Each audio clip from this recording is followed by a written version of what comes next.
the talk, because many of our usually our centers talks are recorded. I just want to say, if anybody would well, we can always edit the question and answer period if anybody objects to a recording at that stage. Okay. But Charles, if you're happy with that, that's perfectly happy. Thank you. Okay, very good. So I'll begin. So as you all know, my topic today is the figure of Henri Corban. I would say that I was going to say that this may be a figure who's not well known to this audience, but given the constitution of the audience, he's very well known. But let me just say a few very brief things about him to orient those of you who, for whom he might be new. He died in 1978, and he was known principally, at least in the Anglophone world, as a prodigious scholar of the Persian philosophical and mystical traditions, especially the 12th century philosopher and mystic Suhrawardi, whom Corban regarded as his own sheikh, and the Ishraqiyun, or illuminationists, of which Suhrawardi was the fountainhead. But if any of you have read Corban, you will know that he's not only a scholar, but a philosopher and a theologian in his own right, with astonishingly broad interests in the history of philosophy and religion.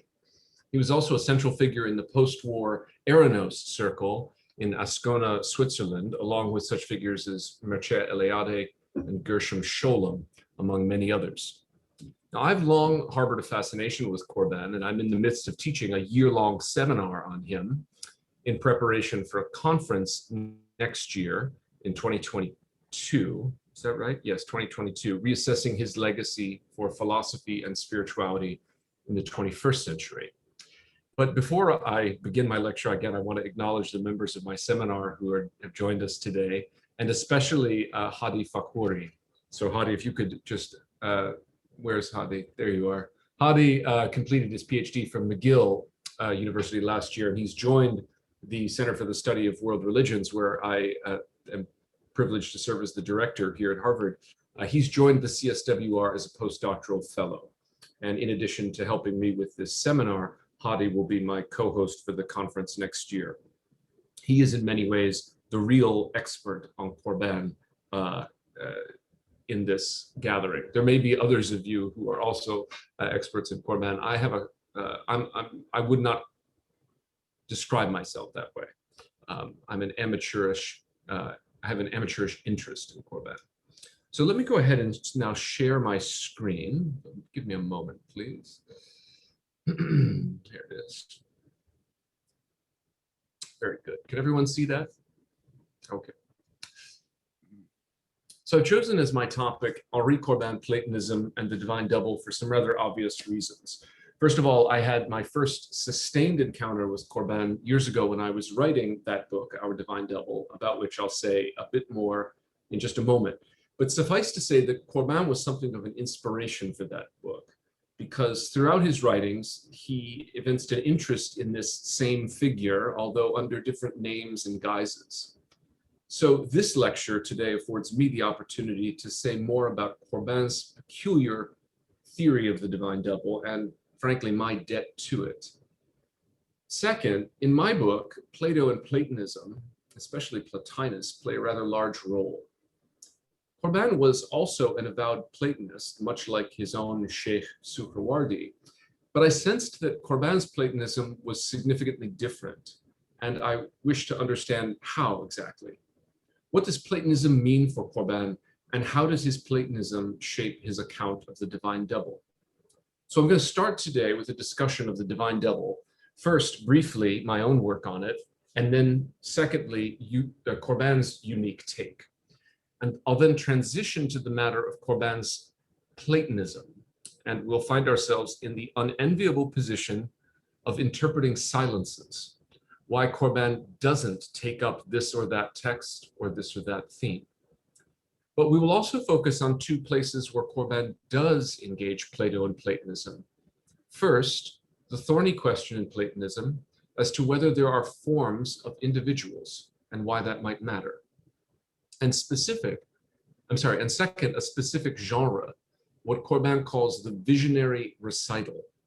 What resources are there in Plato and Platonism for such visionary recitals? And which of them, if any, does Corban engage? So, first of all, what do I mean by this phrase divine double?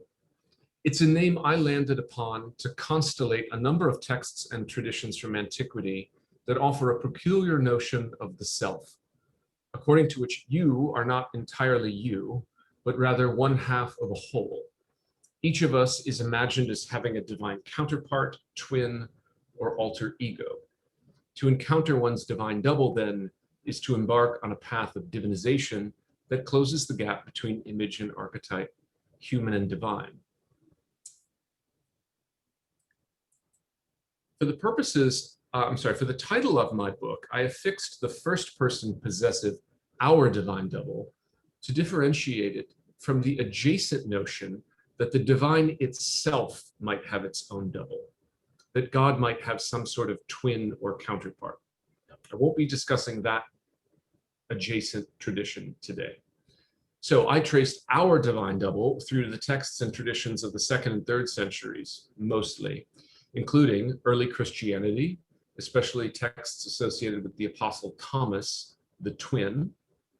In Manichaeism, a missionary religion based on the teachings of Mani, the Apostle of Light, that had spread from Mesopotamia to the Mediterranean in the 3rd and 4th centuries. And Neoplatonism, especially Plotinus, but also briefly Porphyry and Iamblichus. The backdrop of the whole investigation, however, was Plato, in whom I identified a number of places in the dialogues from which the tradition of the divine double takes its departure. I'll come back to those places later in the lecture. So as I worked through those ancient texts and traditions, I found inspiration in the work of Corban, specifically in his short book, The Man of Light in Iranian Sufism. He begins that short work with an exploration of what he calls, quote, an ancient innovation in philosophical anthropology, a notion that the individual as such has a transcendent dimension at his disposal, a counterpart, a heavenly partner, and that the person's total structure is that of a biunity, a unos ambo. Corban rather hurriedly traces this innovation through some of those very same traditions as I do. Hurriedly, because he's principally interested to show how the ancient witnesses are relevant for understanding medieval Persian philosophy and mysticism, Suhrawardi and the Illuminationists, principally. However hurried his discussion, Corban's interest in these sources centers squarely on how they imagine the self as a biunity. This new identity, he writes, does not correspond to a relationship of 1 equals 1, but of 1 times 1, the identity of an essence raised to its total power by being multiplied by itself, and thus put in a condition to constitute a biunity, a dialogic whole whose members share alternately the roles of first and second person. Or again, the state described by our mystics, when at the climax, the lover has become the very substance of love, he is then both lover and the beloved. But himself will not be that without the second person, without the thou. That is to say, without the figure who makes him able to see himself, because it is through his very own eyes that the figure looks at him. It would be, therefore, as wrong to reduce the two-dimensionality of this dialogic unity to a solipsism as to divide it into 2 essences, each of which could be itself without the other. So what we learn is that this new self is defined by its division or its differentiation into alternating first and second persons, I and thou, by its erasure of the difference between lover and beloved, and by an autoscopy in which one sees oneself through another's eyes, except that the other is also somehow oneself. To my mind, Corban has put his finger on what is most interesting and most significant in the texts and traditions of the divine double. Consider the following story from Aristotle's Meteorology. There was a man who always saw an image of himself in front of him, facing him as he walked. This is Meteorology 34373b. Now, Aristotle goes on to opine that this must be because of his poor sight, which in its weakness looked on the air in front of him as if it as if in a mirror. But with Corban in mind, what if this was not the result of poor vision and the properties of air, but instead a revelation of the very nature of selfhood, except that one would need different eyes, no sense weaker, to perceive one's mirror image always ahead of one? What if this man and his mirror image together were what it meant to be a self? This is what the texts and traditions of the divine double put forward. And one of their most curious and consistent features is the conviction that the individual who encounters his divine double comes to recognize that he is not, strictly speaking, an individual at all, but rather one half of a pair, a dividual, you could say, to borrow a term from the philosopher Simon Critchley. In other words, these sources imagine that an individual is first initiated by the divine double into the reality of his or her false individuality, and then that newly initiated dividual and the double together form a tense relationship of unity and duality, what Corban prefers to call a biunity. Now, upon completing the manuscript of our divine double almost 5 years ago, I straight away took up another of Corban's books, Creative Imagination in the Sufism of Ibn Arabi, which in English was given the title Alone with the Alone. There it is on the left. Now, I was glad that I hadn't tried to read this book before, and certainly not while trying to write my own book. Harold Bloom wrote a preface to the new edition of the English translation in 1997, and this strikes me as especially apt because Bloom's famous diagnosis of the anxiety of influence was precisely what I felt I had just avoided.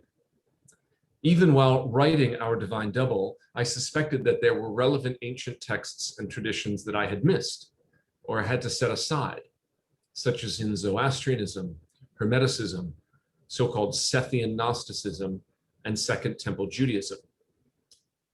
And as fate would have it, just after I published my book, Andrei Orlov at Marquette University answered my suspicion with the publication of The Greatest Mirror, Heavenly Counterparts in the Jewish Pseudepigrapha, confirming that this goes well beyond the sources I had surveyed. As anyone who's finished a book knows very well, there comes a point when you have to come to terms with what will be its limitations, which is to say its limits, where it will begin, where it will end, and what story you can meaningfully tell between two covers. I suppose it's like life in that regard. It has a beginning and an end, and you can't do everything in between. So there I was reading Corban's book, and the experience is hard to put in words. There was one morning in particular that I'd rank among the most thrilling reading events of my life. It wasn't just the realization that Corban had constellated a dizzying array of ancient witnesses to the divine double. That I already knew from reading Man of Light. Nor was it just the realization that the ancient texts and traditions of the divine double were cultivated in the Islamic tradition and had flowered in remarkable ways in figures such as Ibn Arabi. This too, I already knew.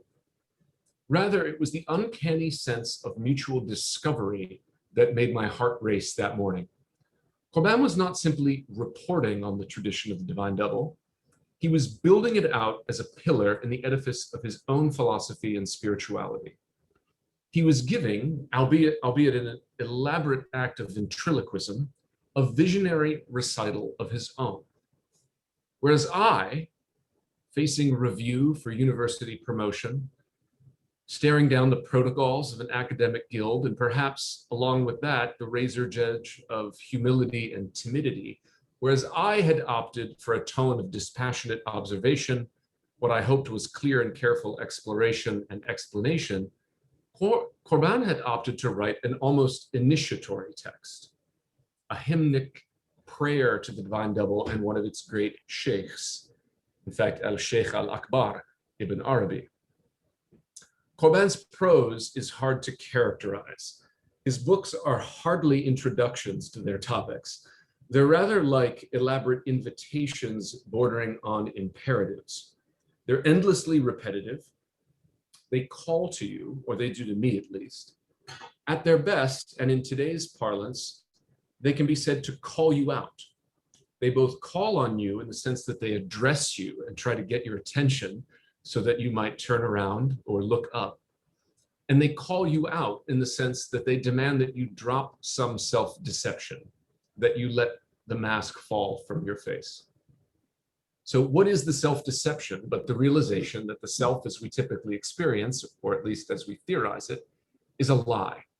It's not that there's no self. It's that we are each an aspect, a face or a facet of a self that runs the full spectrum of being, from matter to intellect and everything in between. First, in the ancient sources I treated in my book, it's clear that the human self has a divine double. It's not entirely clear that every human has a divine double, although most of the ancient sources seem to think they do, even if they've never met it. But there's no discussion of other beings having their own divine doubles, neither the angels, nor the demons, neither animals nor plants, nor any other being, sentient or not. In other words, it's an anthropocentric tradition. Second, in the ancient sources I treated, each of us has a divine double, one, with whom we then form a tense unity in duality. In some of the ancient texts, it seems as if we have our own unique divine double. In others, a single divine double, such as Jesus, serves as the counterpart for all of us, but perhaps individuated or accommodated to each of us. What one finds in Corban, however, is what you might call an exploded ontology of the divine double. Everything has a divine double, although that's not quite his term. He prefers to speak of angels or the angelic function of beings. For Corban, all beings, everything that exists apart from the abysmal source of all beings are something like great chains of being. You, that self that you think you are a link in a chain. Like a chain link, you might easily mistake yourself for a closed loop, a self-contained whole. Until, that is, you encounter your angel, who reveals itself, just as a link does, as that which passes through the hole at your center, a hole you didn't know you had. That angel, that next link that penetrates your own, is none other than you. Or rather, you both, you and your angel, are part of a longer, iterated chain of self that reaches far above and below you. As Corban puts it so beautifully, quote, "The active subject in reality is not you.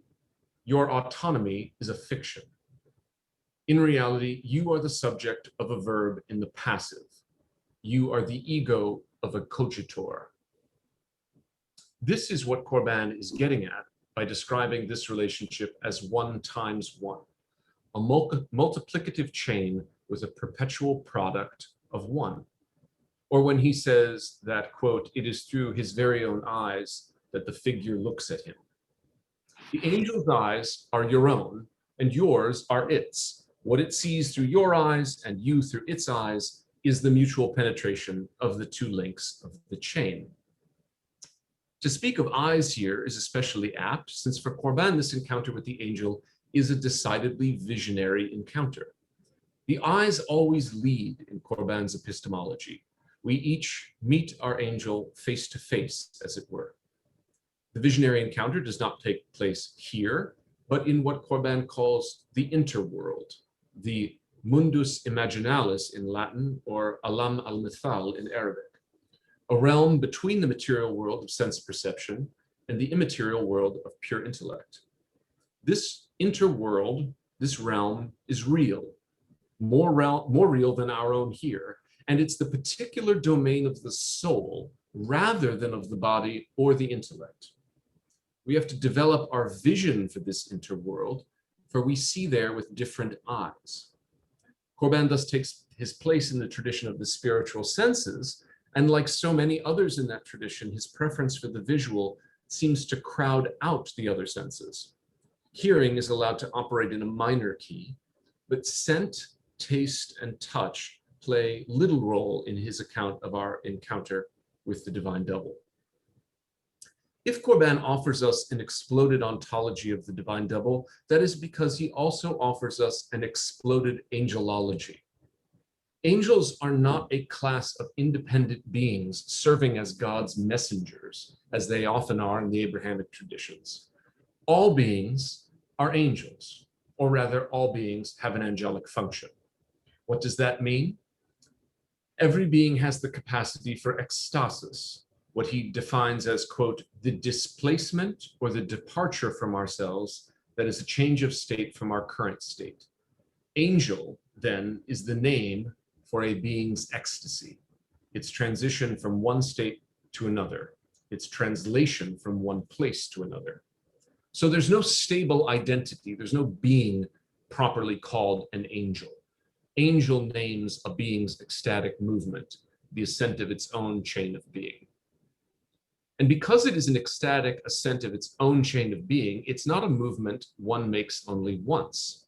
This is an especially important feature of Corban's peculiar theory of the divine double.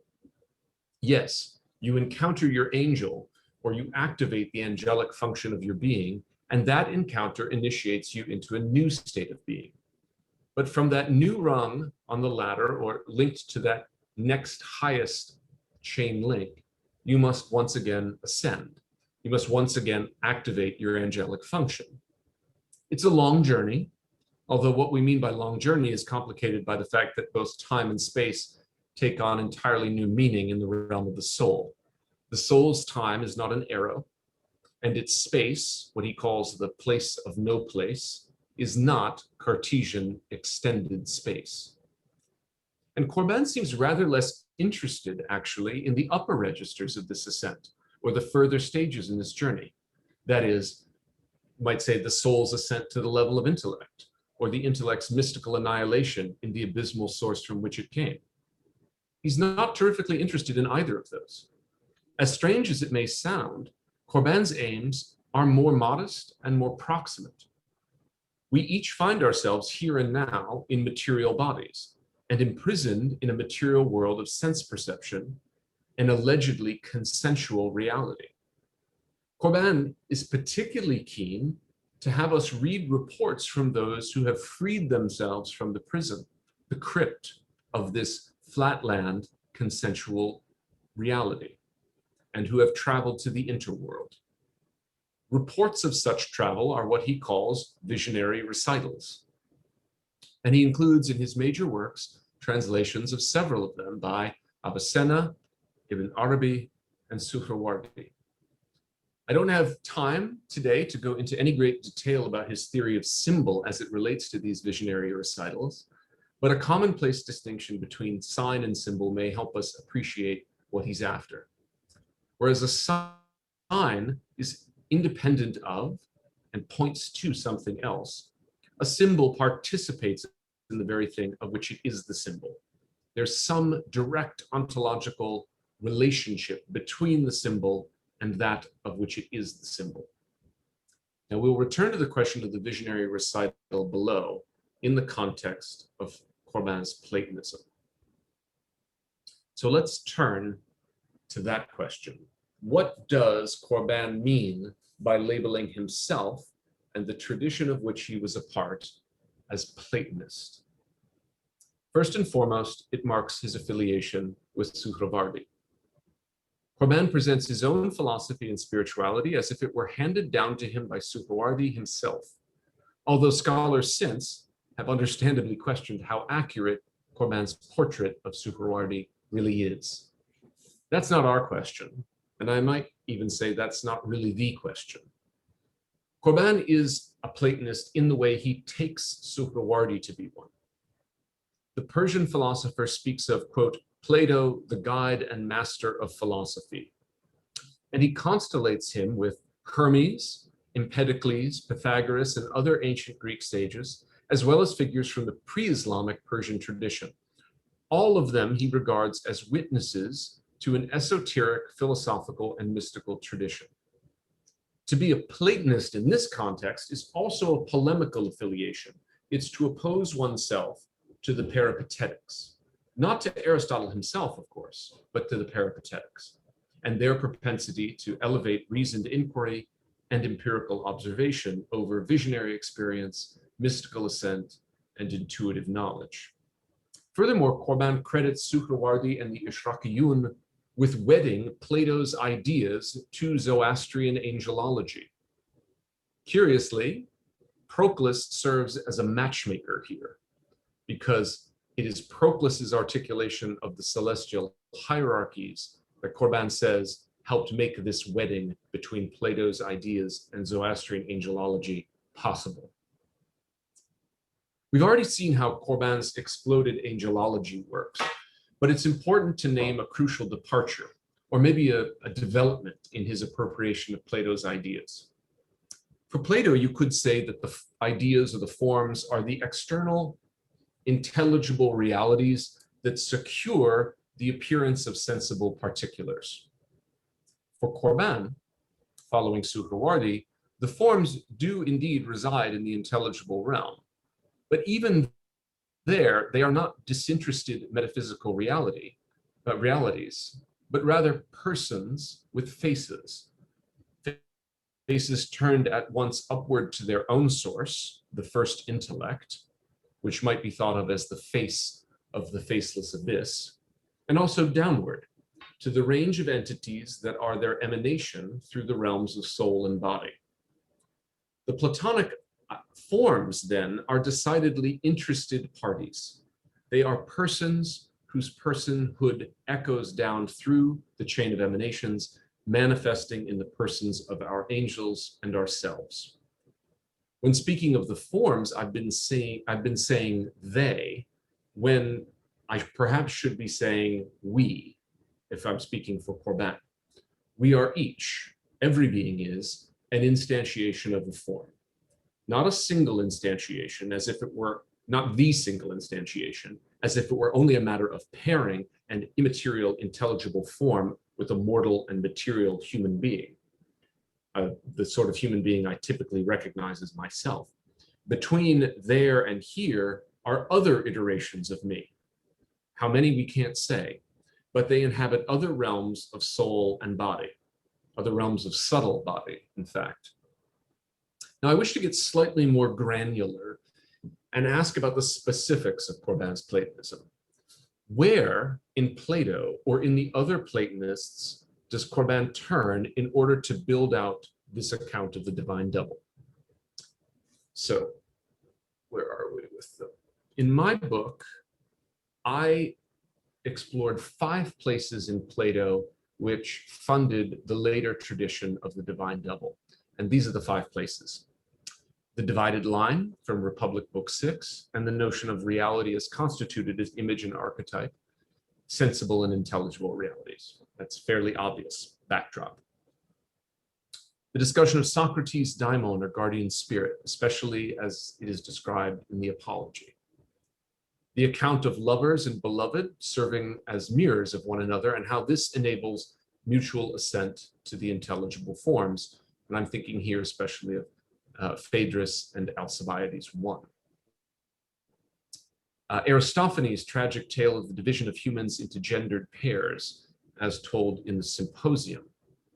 And finally, the dizzying meditations in the Parmenides on the one that is one, and this cannot be, and the one that is, and thus is not one, and the instant in which one passes from one to the other. It's striking that Corban does not engage any of these scenes in Plato's dialogue, or at least not in any detail. His direct engagement with Plato is surprisingly thin and often mediated through some other text or figure. Fair enough, you might say. After all, Platonism has other spokesmen than Plato. Let's take Plotinus. Again, in my book, I identified several places in the Enneads where I would expect Corban to have mined for gold. They are the notion that we each have a doubled intellect, one that has descended into soul and body, and another undescended, which eternally contemplates the forms. 2, the primordial procession of intellect from the one. 3. Plotinus's account of the inner life of intellect as constituted by a syzygy, or pairing of intellectual subject and intelligible object. 4. Plotinus's treatise on Socrates' daimon and the related story in Porphyry's Life of Plotinus, in which an Egyptian magician succeeds in summoning Plotinus's own daimon only to realize that it is a god. And finally, the thorny question as to whether there are forms of individuals. Pardon me. Again, we are met largely with silence on these themes as well. Corban does mention Plotinus's treatise on Socrates' daimon, Ennead 3:4, in a footnote, but doesn't offer much commentary at all. So of these 5, it seems to me that it's the last, the question of whether there are forms of individuals, that Corban can be understood to marshal, at least implicitly, in the name of his account of the divine double. So what's the significance of this question in Platonism, and why should we understand Corban as implicitly taking it up? But Plato is generally thought to have posited forms as, quote, one over many. That is, a form is a causative principle of many particular instantiations. The form of horse is the causative principle of all horses. In other words, there's a form corresponding to every set of things that have a common name. Nowhere in Plato, however, nor in any of the early Platonists, as far as I know, do we find a version of the theory that suggests that there are forms of every individual being. In fact, one of Aristotle's many objections to the theory of forms is that it leads to this view, but it's a view that no Platonist accepts. He makes this claim in Metaphysics 990b14. No Platonist, it seems, except perhaps Plotinus. Now I'm going to skip over this. There's an enormous amount of scholarship on the question of the forms of individuals in Plotinus. There was a round of it in the 1960s and another round in the 1990s. All of those scholars have tried to reckon with the fact that Plotinus equivocates on the issue at several places in the Enneads. And if you're interested, I can suggest Paul Kalagas as a very sure contemporary guide through this material. But the loose consensus of the most recent scholarly debate in the 1990s is that Plotinus did in fact hold some version of this view. But why? Why might Plotinus hold the minority view, the peculiar view, that there were forms of individuals? Or to put it another way, that each individual had an eternal archetype in the intelligible realm. Wouldn't it be more elegant if there were a finite number of more general forms that caused all individual beings? After all, weren't forms introduced precisely to explain the multiplicity and specificity of our world by appealing to a set of fewer, more general, intelligible principles? Now, answers to these questions are hard to come by. Kalagas, I mentioned earlier, he suggests that Plotinus's quote-unquote radical innovation was precisely his conviction that individuality mattered so much, in fact, that individuation must be native to the intelligible realm rather than the result of some successive stage of emanation. Why might individuation matter so much? I suggest that Plotinus takes this peculiar stand on the forms of individuals because he's concerned ultimately about our return to the realm of intellect, and beyond even that, to the one. And I'm not alone in this regard. Kalagas writes, quote, "It is the ability of each individual human being to return to his intelligible origin by making use of the essential features that makes it necessary to postulate a different form for each human being." Evidence for this can be found in the very opening of Ennead 5:7, where Plotinus writes, "Is there an idea of each individual thing? Yes. If I and each of us have a way of ascent and return to the intelligible, the principle of each of us, that's each of us, that's a typo, of each of us is there. No, I'm sorry, that's not a typo. It's just the principle of each is there. Forgive me. Our return to our whence depends on, and so demands, that some version of ourselves, namely the form of our individual intellect, for Plotinus, is already there. Now, for Plotinus, the fact that our higher self is placed there does not imply that the individual form, the intelligible form, can descend to save us from the burden of embodiment. The initiative for our return, so it seems, must be our own. But the fact that there are forms of each of us also means that for Plotinus, Plato's famous description of our ascent to the contemplation of the forms, such as in the Symposium and the Phaedrus or the Allegory of the Cave, these can be understood as our ascent to ourselves. Now, what does this have to do with Corban's wedding of Platonic forms and Zoroastrian angelology and the divine double? Like Plotinus, it seems that Corban regards every individual being as having its own form. Every form has a face, which it can turn upward to its own cause or downward to its own effects, the chain of individual emanations which descend into the interworld of soul and the material world of bodies.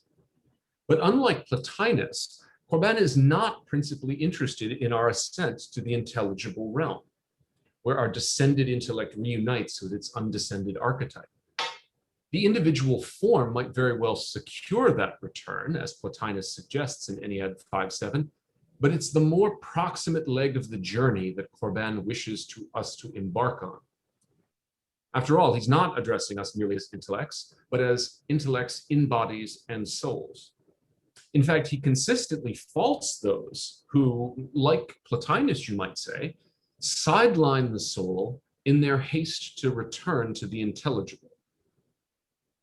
The loss of the soul's interworld, Corban suggests, leads to our mistaking this material world as all there is. In other words, and perhaps ironically, too much investment in the two-tiered reality of sensible and intelligible reality leads to a separation between the two and eventually to a kind of flatland materialism. But if we can but find our way into the soul's interworld, where we will each meet there our angel, who is none other than our very own self, but in a higher register.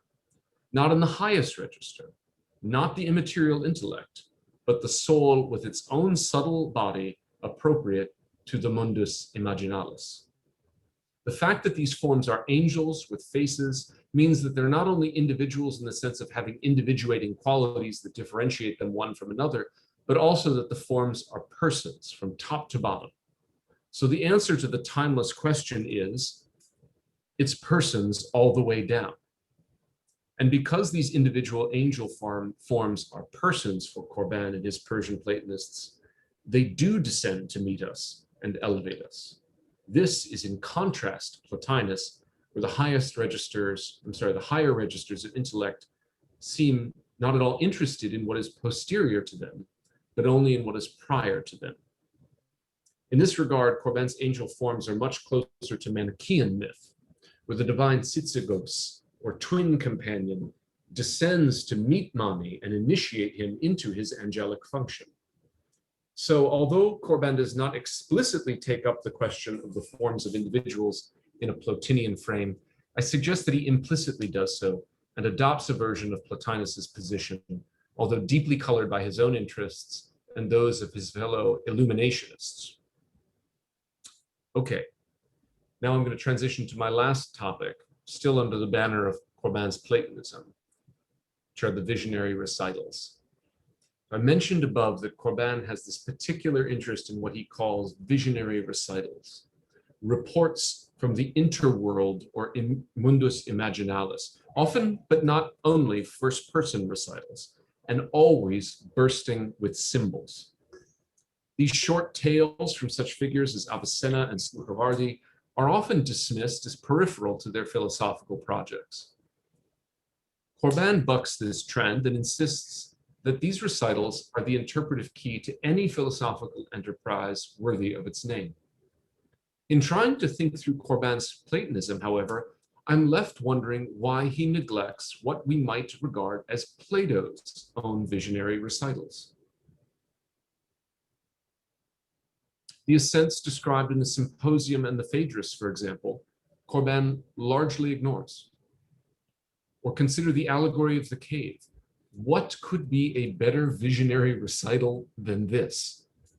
Poor souls imprisoned in a cave and ensnared by a play of shadows are rescued by nameless figures who release them and bring them to the surface world where they experience illumination and come to see for the very first time real bodies, including their own, rather than mere shadows. Is it because Corban doesn't regard these ascent narratives as true recitals, as reports from one who has made the journey? Is it the dialogical quality of these Platonic texts that renders them inadmissible?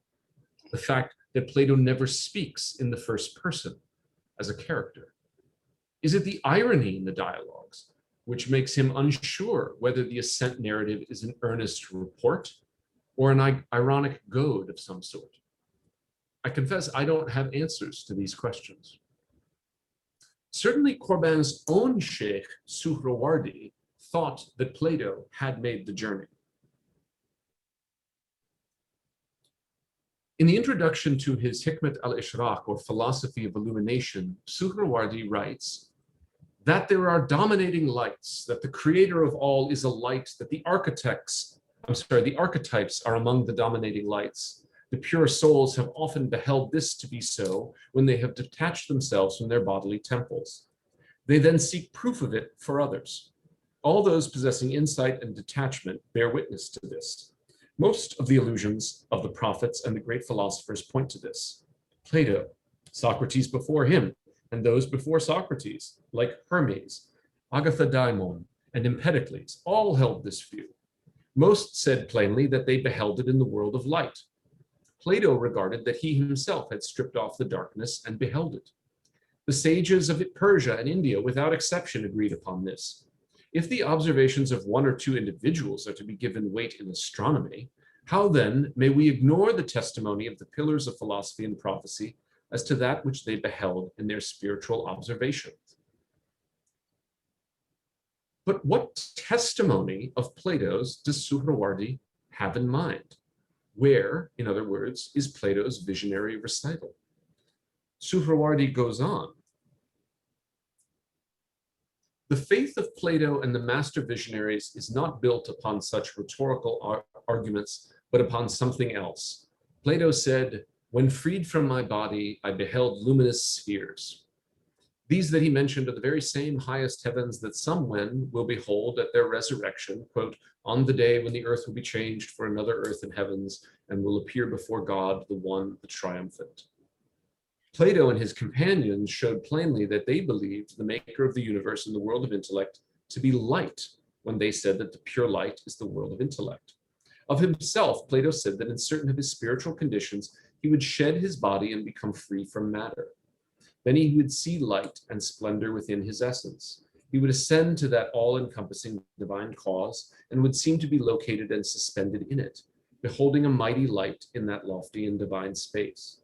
The passage of which this is a summary ended with the words, "But thought veiled that light from me." Now, some of you may recognize the two quotes here attributed to Plato. They're from the so-called Theology of Aristotle. The paraphrase, an Arabic translation of Plotinus's Enneads, integrating some of Porphyry's commentary. What we have here then is a quote from Plotinus attributed in the Arabic translation to Aristotle, but here Suhrawardi credits to Plato himself, one of the master visionaries. I don't know why, perhaps some of you do, I don't know why Suhrawardi credits Plato with this ecstatic confession, but he does. In any case, Corban calls attention to this visionary recital and correctly attributes it to Plotinus, namely Ennead 4:8, which Plotinus titles "On the Descent of the Soul into Bodies." Here are its opening lines, which I'm sure are known to many of you.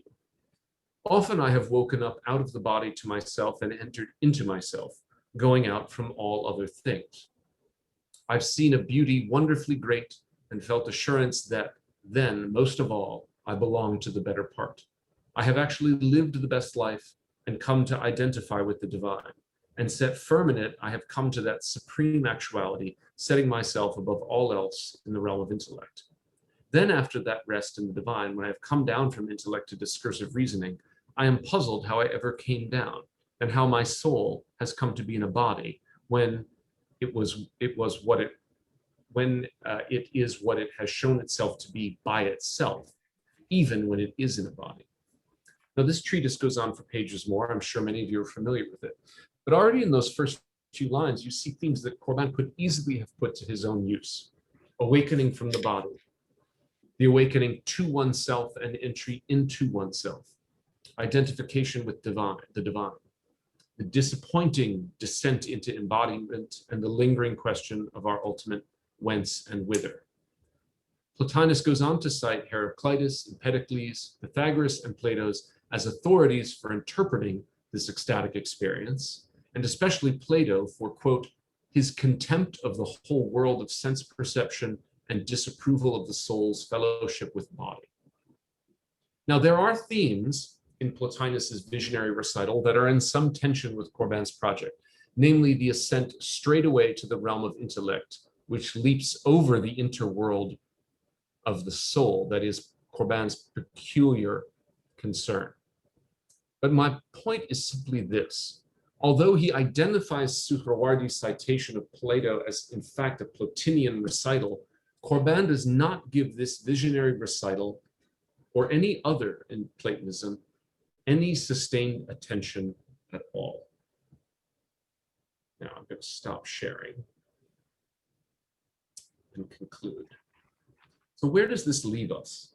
As I said at the outset, it leaves us in the unenviable position of interpreting silences.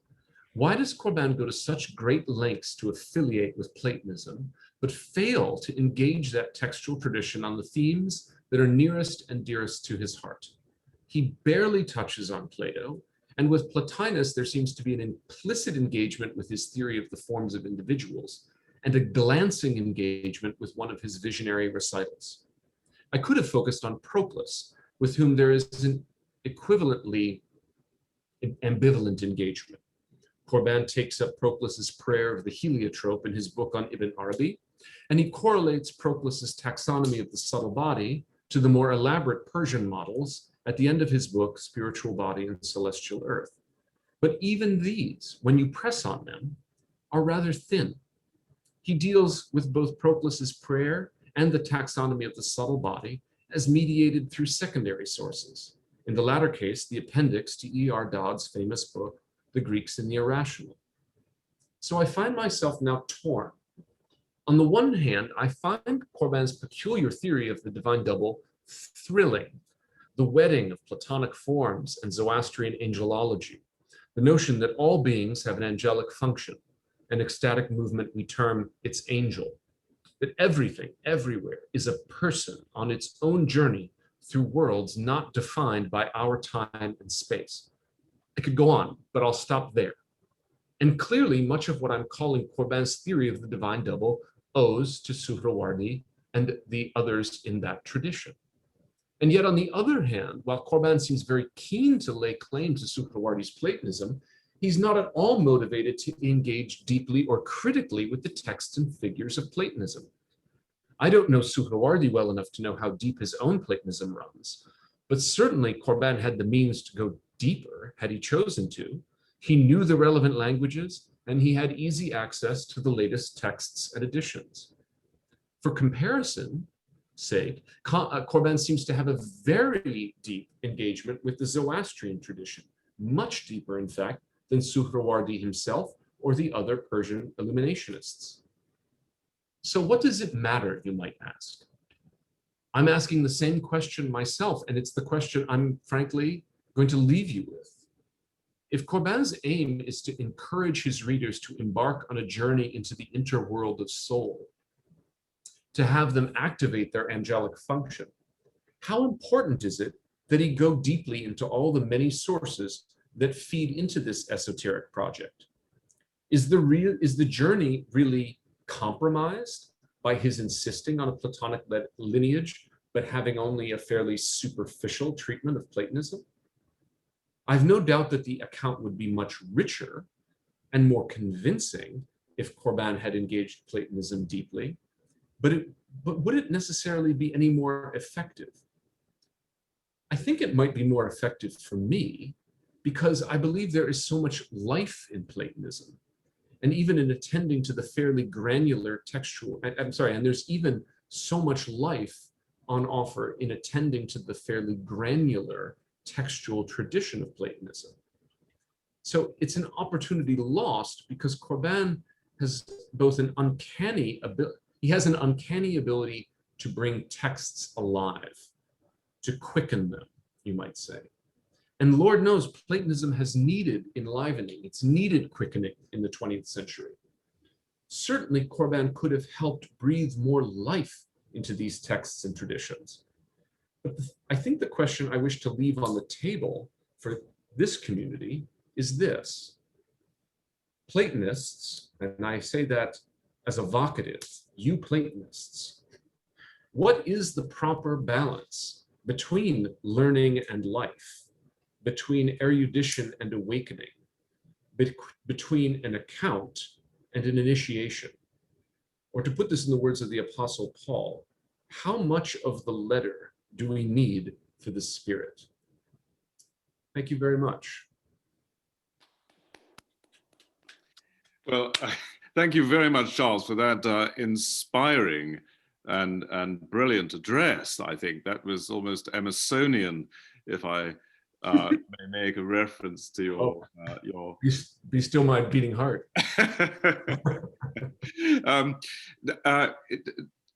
Before I open the discussion to the floor, I would just like to make two observations about Corban.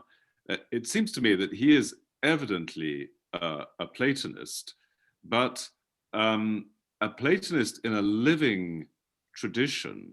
I mean, in a sense, I think he doesn't have to nail his colors to the mast, because this is so clearly part of this Iranian Persian tradition that he's drawing upon. And secondly, your other point about the need for maybe a more explicit Platonism in the 20th century, and perhaps indeed even in the 21st century, one might add. It seems to me there's an interesting contrast between an overt anti-Platonism that you have in many of the leading minds of the 20th century, whether Heidegger or Carnap or Wittgenstein or Sartre, and yet there is a very profound Platonic element in what one might call the study of religions.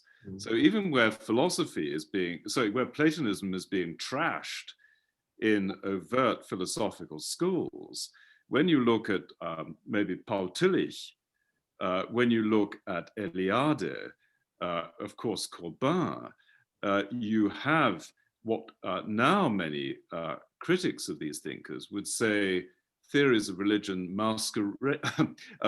Platonism masquerading as a theory of religion. Rudolf Otto, the notion of the holy. So I wonder whether Platonism as a cultural force in the 20th century was quite as marginal as one might imagine if you just look at the sort of standard philosophical textbooks. Anyway, those are just two observations about, as it were, just to begin our conversation. Thank you, Douglas.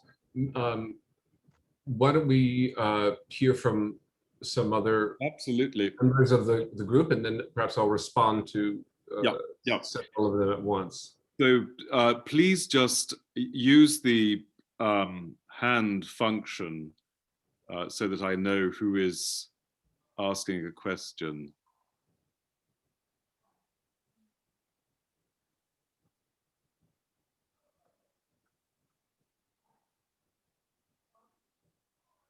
Oh, David, thank you.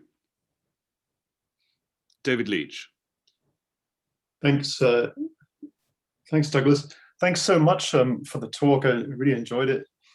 I'm afraid I don't know how to put my hand down. Excuse me. I'll deal with that in a moment. It's sort of a ride on Douglas's comments in a way. It's connected to this sort of question of what Platonism is, the definition of Platonism. I was thinking it probably would sort of certainly fit something like Lloyd Gerson's lowest common denominator definition of Platonism. You know, that the universe is alive, individuals are immortal souls, not soul-body composites. There's a hierarchical order of reality, and so on. But I was just wondering to what degree you think it's important. It would be important that Corban would more explicitly identify himself with Platonic authorities beyond the case of Suravadi that you mentioned, and whatever kind of Platonism that is. Or to what degree it could sort of, you know, we can sort of identify someone as a Platonist in a more sort of free-floating way, which doesn't require them to be making explicit reference to prior Platonic authorities. Mm-hmm. So thank you, David. And actually, I think this is a good point. I can respond to you and to Douglas at once. It's not as if it's not that I think anyone who wants to label themselves a Platonist has to do this kind of textual work on any of the figures in Platonism. Think of someone like Emerson, who has been invoked. Emerson's an absolutely thrilling Platonist, but does not do that sort of textual work. What I find odd about it in Corban is how Corban insists on this kind of close textual engagement in so many other cases, obviously principally in the Islamic texts he's working with, but also the pre-Islamic Iranian tradition. He really gives actually such close attention that's difficult to follow at times. It can be really rather difficult to those of us who aren't initiated into, you know, Zoroastrian mythology, for instance. It is the strong affiliation with Platonism and the flagging of certain moments in Platonism, but then the failure to kind of deliver on the textual. Whereas this is what I think is so, one of the things that's so interesting and distinctive about Corban is precisely the amount of learning that he marshals for his project. But he's not just a kind of oracular sage who's trying to get everyone to enter the mundus imaginalis. He is also a deeply scholarly figure. And so I suppose what I'm reacting to is the imbalance in his scholarly efforts. And I don't think it would have been hard for him. That's the thing. It's much harder for him to get his hands in, you know, in the 1940s, 50s, 60s. He was traveling between Paris, Switzerland, and Tehran every year. It's much harder to find the Persian materials. So, okay, thank you, David. And you know what? I know how to. I can put your hand down for you. Look at that. Power of the co-host. Thank you. Delia. Delia, you're muted. You're muted. Do you hear me now? Yes. Yep. Okay, thank you. So thank you for your speech. I didn't know Henry Corban at all. I just knew him for the translation of Qu'est-ce qu'elle est la métaphysique of Heidegger, but thank you. I didn't know anything about him. So I speak as a totally ignorant, but my question is, when you, in the first part of your speech, I noticed that Corban is like painting a sort of a contemplation path, but is also trying to is like a sort of psychology rendering of this contemplation path. I noticed the sort of mix between mysticism and psychology, and maybe I'm wrong, and I don't know, maybe it's just is a sort of misunderstanding, but I was wondering how much of modern psychology like Jung or something like Freud has influenced this vision of Platonism. Wonderful question. So Jung cast a rather long shadow over the Eranos circle in Ascona, Switzerland. Okay. And so and here I will defer to Hadi. Hadi knows Corban's life and sources much better than I do. I have yet to come across a favorable reference to Freud. But he has great appreciation for Jung. Okay. And there are affinities, some very obvious affinities, not least of which is taking the soul seriously. I think that Corban would probably want to differentiate his interest in psyche from modern psychology, apart from the Jungian brand. And I'm not sure he thinks Jung is a psychologist in the sense that we use that term. I think he thinks that Jung is actually some kind of mystagogic, just call him a mystagogue, who is actually initiating people into this tradition with a different set of sources. In fact, this seminar is, I don't know, there's half a dozen, 8 of us here. We're reading for this Friday a book that is a collection of Corban's unpublished writings on Buddhism, Jung, and sophiology. So we'll be dancing with Jung later this week. Okay. Oh, thank you. Thank you, Cleti. So another question. By the way, Charles, if I could just dive in there, just while someone else is waiting to pose a question.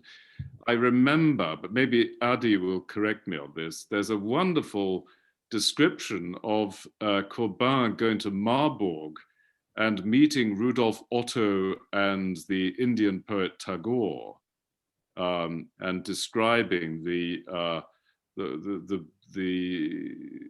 beautiful setting of the University of Marburg, and encountering these two sages. I think this was at a time when he was translating Heidegger and visiting Marburg, but I'm sure Hadi will be able to.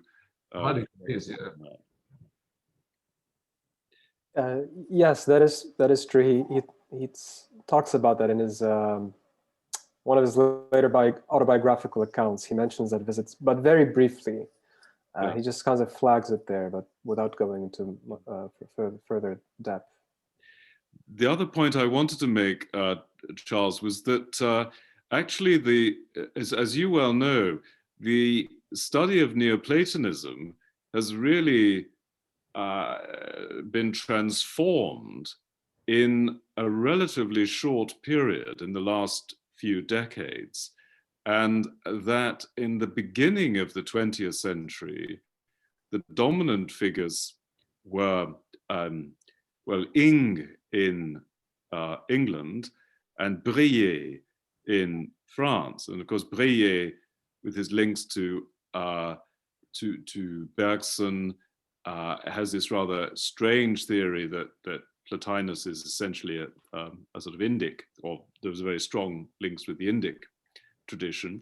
But it's certainly not, in the German-speaking world, it's not until Richard Hader that there's a sort of serious re-engagement with Neoplatonism. And then, of course, you get this explosion of editions and commentaries in the 70s and 80s onwards. But I mean, this is one of the reasons why Heidegger's knowledge of Neoplatonism is so limited is because of that, relative obliviousness to Neoplatonism.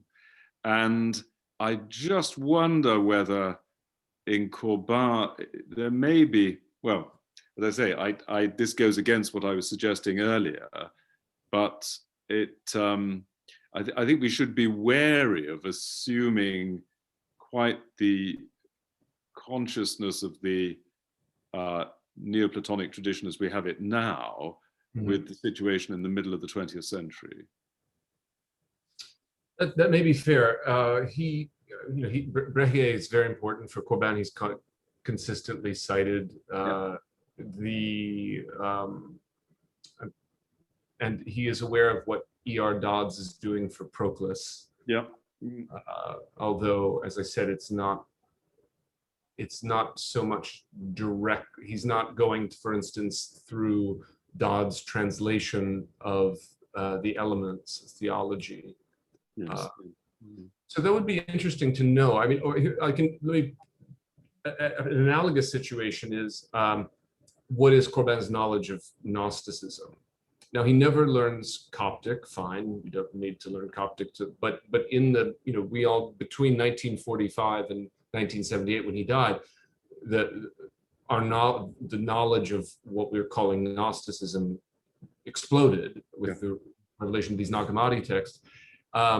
But he seems, again, content to have his knowledge of the Gospel of Thomas, for example, mediated through one scholar. So it's interesting. I'm a little, I feel as if like I'm striking a tone of being a policeman here by saying, oh, I wish he'd done more, or a librarian. And it's not that, actually. It's actually, I wish he had turned his attention to these texts, because I love what he does with texts, and I would love to see him enliven. I want to see what he would say about Proclus if he could read Proclus as he could in Greek, but he didn't, or if he did, we don't have record of it. Joshua, you have your hand up. Yes, thank you, Professor. It was a riveting presentation. And I'm curious what you would say about Evagrius Ponticus, and maybe what Corban's opinion would be, or what your opinion is now, having this really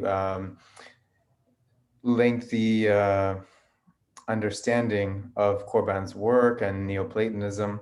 And like you're saying now, with the advent of this access to Gnostic work, in Evagrius, he talks about the sapphire light of the mind, and sort of this notion, the tripartite conception of the individual, and sort of the ascesis of bringing the individual back to this intelligible self-identification, if you will, which is kind of like a participation in the Holy Spirit, I think, is the way that Evagrius outlines it.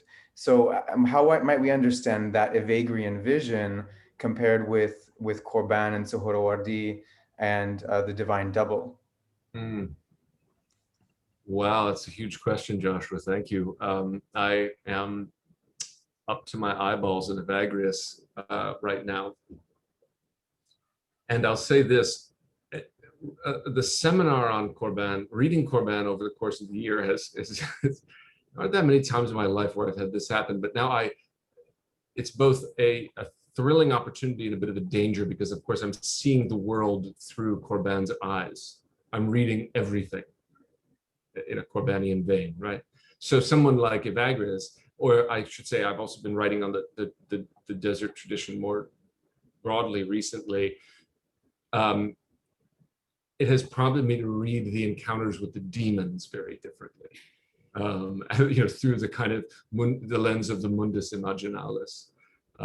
Because on the one hand, there's no theorization of the mundus imaginalis in somebody like Evagrius, and Evagrius, like Plotinus, thinks that, like Origen, thinks that what we are at our core is a nous, is an intellect, and the sooner we can restore that identity, the sooner we will usher in the apokatastasis, or the restoration of all things. However, the entire Evagrian program is training body and soul so as to be able to recover its noetic identity. So there's a way in which that could be very easily aligned with Corban's project. I mean, again, I will probably have to do some detox after this seminar because I am reading everything through Corban. It's fun, and it may prove to be very productive. I mean, it's open. For instance, I'm going to run a seminar next fall on Plotinus. I am going to teach Plotinus very differently than I've ever taught Plotinus, because I want to lean into the soul in a way that I have largely neglected Plotinus on, and that's inspired by Corban. Thank you, Stephen. So. Thank you, Professor Stang. Hey, Stephen. Good to see you. You too. This was my first official initiation into the thought of Corban, so thank you. But all that to say, my question will be very basic. In your comment earlier about the kind of divine double structure to Corban's thought, and you kind of alluded to Plotinus with regards to how there's a kind of double soul, one that stays forever in the realm of the nous, and the other that is I guess embodied. I noticed that there's a kind of maybe analog here with the thought of Augustine, except for Augustine, everything is more immanentized, where this, because for example, like in De Trinitate, he talks about how the mind has two faces, and one face, the higher face, forever contemplates the divine, whereas the other one is oriented towards the temporal domain.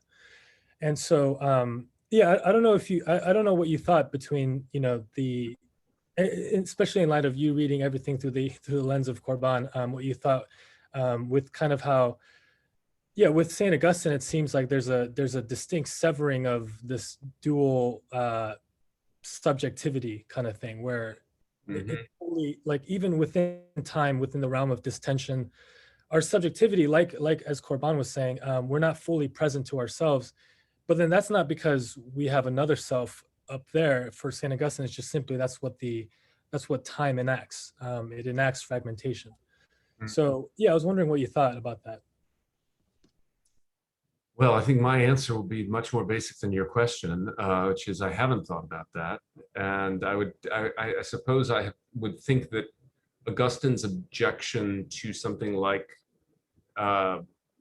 Plotinus would be that it's closer to Iamblichus's objection to Augustine, and people have written about this, that it does not fully account for the fall. Like for Plotinus, this sad intellect that is in exile in our bodies and our souls has as this undescended archetype that is feasting on the intelligible forms eternally. And that is like an anchor in the intelligible by which Plotinus thinks through contemplative effort we can pull ourselves up. And Iamblichus thinks, no, the intellect descends into embodiment in a much more radical fashion.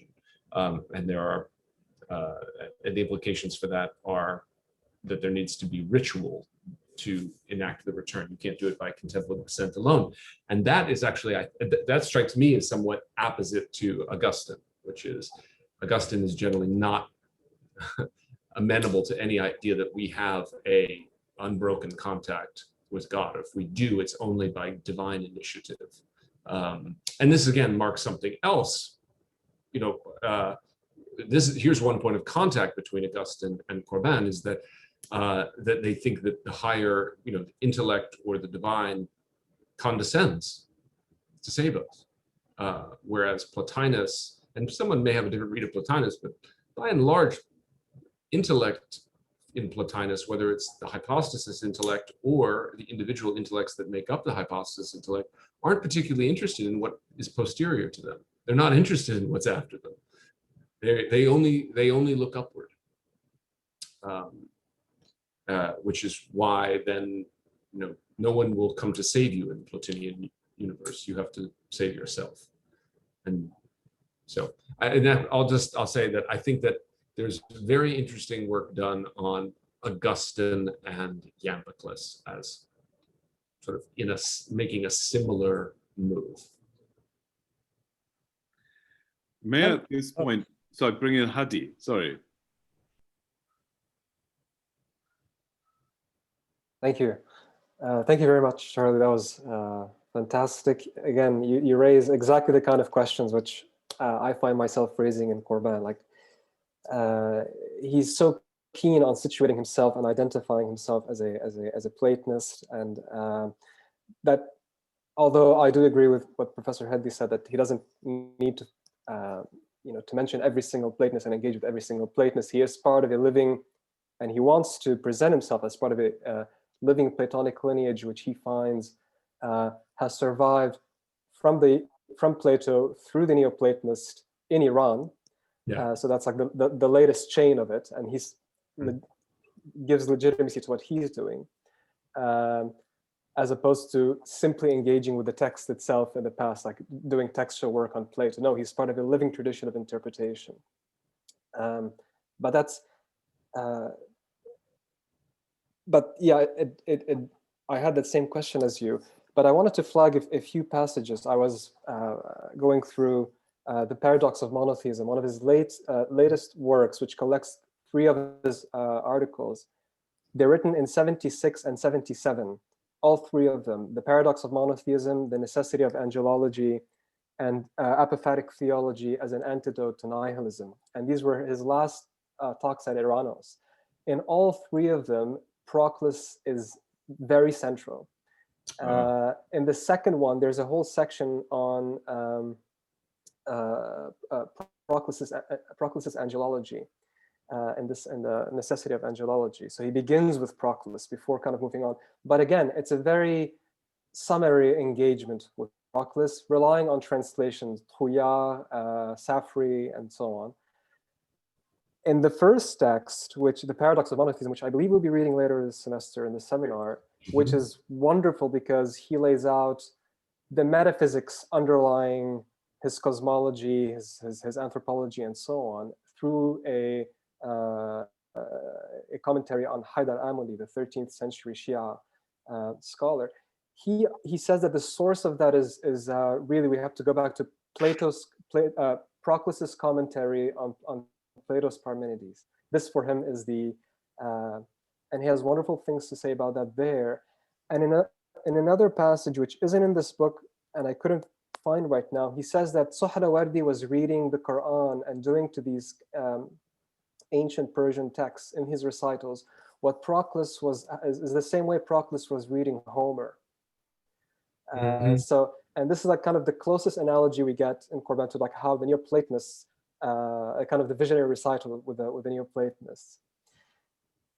That's one thing. I had a more specific question about your reading, which I find fascinating. You flagged how in Plotinus, and I see Farid Muhammad Attar has his hand up. I believe he's going to ask something similar, but maybe in relation to that, the idea of individuation.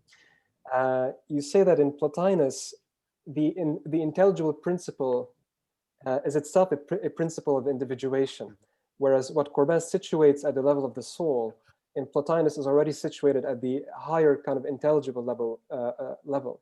Whereas in Corban's reading, he says that he's so keen on linking the principle of individuation to the soul that he explains the loss of that of the soul without, in his description of Averroes and so on, as having led to the modern crisis in philosophy. Do you think Plotinus offers? How does Corban? How would Corban engage with Plotinus on that, or do you think Corban's reading is false in this sense, in that Plotinus offered an alternative possibility of individuation, which is not accounted for by Corban? And attached to that is, you say Corban adopts this kind of Platonian account of individuation. how do you think that happens? Is it directly through an engagement with Plotinus, which seems not very likely because it doesn't seem?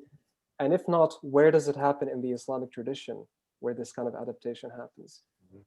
Okay, I'm going to suggest that we take Muhammad's question, and then maybe I can respond to both, and we can conclude. Yeah, exactly. Yeah. Yeah, thank you very much for your lecture. So yeah, in fact, my question is a bit related to that. From your and this is a question that I'm also trying to understand, because I'm also reading Plotinus and a number of authors that Corbin cites. Is it the case then that the intellect in the definition that Plotinus gives, as the one many, and as perpetually oriented to what is above it instead of what is posterior to it, in order to preserve it, as it were, from contingency, materiality, or whatever? Is that completely absent in Corbin? And is that like his angelology has no intellect of that, has no entity of that kind of description, and he replaces it instead with a pleroma, instead of a pleroma of intellects, a pleroma of simply of souls, basically. Also in Plotinus's definition, that sees that looks at what is below it, causing motion, but also having desire for what is above it. So is that this basic structure of his cosmology, that you have the first light, the unknowable God, Deus absconditus, and then you have intellect, and then you have material reality? So the problem in answering that question, well, there's first of all, there's the problem of my own limitations. But even if my limitations are removed, it's that there is no place where Corban is laying out his view, other than these long interpretive accounts of the principal figures are Avicenna, Ibn Arabi, and Suhrawardi, as you know, and they each have accounts of this that I don't have a command over. I don't have a command over each of them. I don't have a command over how Corban is reading each of them faithfully, and how he's kind of blending them. So, and I'm not sure that he wants, and this is an open question, I don't know how precise he wants to be as an interpreter, and I don't know how precise he wants to be in terms of what he's endorsing as because I feel like when Corban will move between Avicenna and Suhrawardi and Ibn Arabi and many others with speed. And so I think interpreters are understandably say, well, wait, are you talking about Suhrawardi now, or are you talking about Avicenna, or are you talking about your blending of these two because you see what they were really after? So Muhammad, I feel in some sense, I can't answer that question. It's possible with more study of Corban, I could answer the question, but I actually think the question you're asking points to something more important about what Corban is doing relative to these figures. And rather than fault him, which it may sound like I'm faulting him for this, I actually think this points to the fact that he regards himself, and I regard him, as a living torchbearer of this tradition, where none of these figures would have ever thought that their principal job was to replicate the view of their predecessor as a mirror. There is always a kind of metabolism and development of it.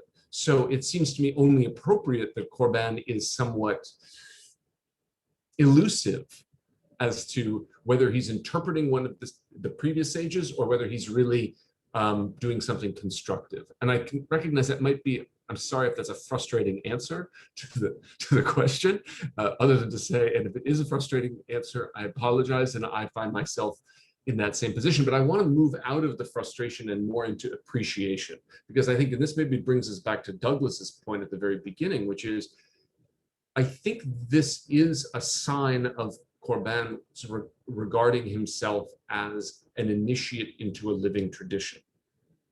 And that both means he thinks that in Iran in the 20th century, this was a tradition that was still alive, and he had the great privilege of being kind of initiated into it. I also think he doesn't think that our chronological time is the relevant condition for this kind of initiation. He clearly felt like Suhrawardi was present to him, much like Massignon felt that Al-Hallaj was present to him.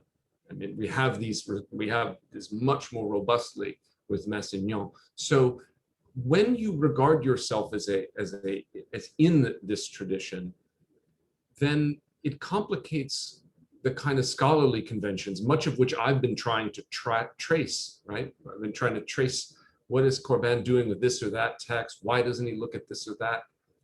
Oh, what if we were to ask that of Proclus, right? That would be kind of an absurd exercise if I were to come in and say, well, why didn't Proclus look more seriously at Iamblichus's commentary on De Anima? You know, it would have changed. You know, it is part of it being handed down that it changes.